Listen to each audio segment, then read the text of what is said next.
BJP MP ticket పక్కాగా దక్కే మహిళా నేతల లిస్టులో బంగారు శృతి పేరు కూడా వినిపిస్తుంది. బీజేపీ మాజీ జాతీయ అధ్యక్షుడు దివంగత నేత బంగారు లక్ష్మణ్ కుమార్తెగా ఆమెకు పార్టీలో మంచి ప్రాధాన్యత ఉంది. బీజేపీ పెద్దలైన రాజ్నాథ్ సింగ్, అమిత్ షా లాంటి వారితో పరిచయాలు ఉన్నాయి. పార్టీ దళిత మోర్చాలోనూ పనిచేసిన అనుభవం కూడా బంగారు శృతి సొంతం. గతంలో కర్ణాటక ఎలక్షన్లోనూ ఆమె పనిచేశారు. అన్నిటికీ మించి బంగారు శృతి ఉన్నత విద్యావంతురాలు. ఇవన్నీ ఆమెకు కలిసొచ్చే అంశాలేనని చెప్పవచ్చు. బంగారు శృతి గత ఎన్నికల్లోనూ నాగర్ కర్నూల్ నుంచి పోటీ చేశారు. చెప్పుకోతగ్గ స్థాయిలోనే ఓట్లను సాధించారు.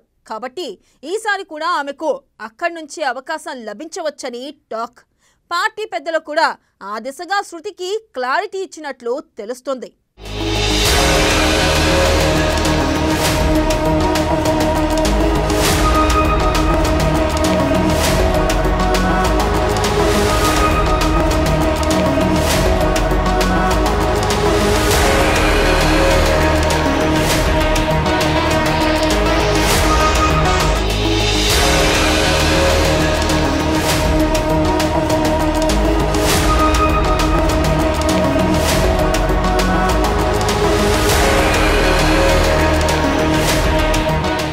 మొత్తంగా తెలంగాణలో 4-5 ఎంపీ సీట్లు ఎట్టి పరిస్థితుల్లో ఈసారి మహిళా నేతలకే ఇవ్వాలని బీజేపీ పెద్దలు నిర్ణయించుకున్నట్లు స్పష్టంగా తెలుస్తుంది.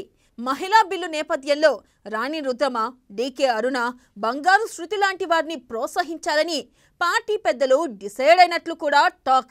ఇప్పటికే ఆ దిశగా చర్చలు తుది దశకు వచ్చినట్లు టాక్. మరి బీజేపీ హైకమాండ్ మహిళా నేతలకు 4-5 సీట్లు ఇస్తుందా, లేక ఆ సంఖ్యను మరింత పెంచుతుందా అన్నది త్వరలోనే క్లారిటీ రానుంది.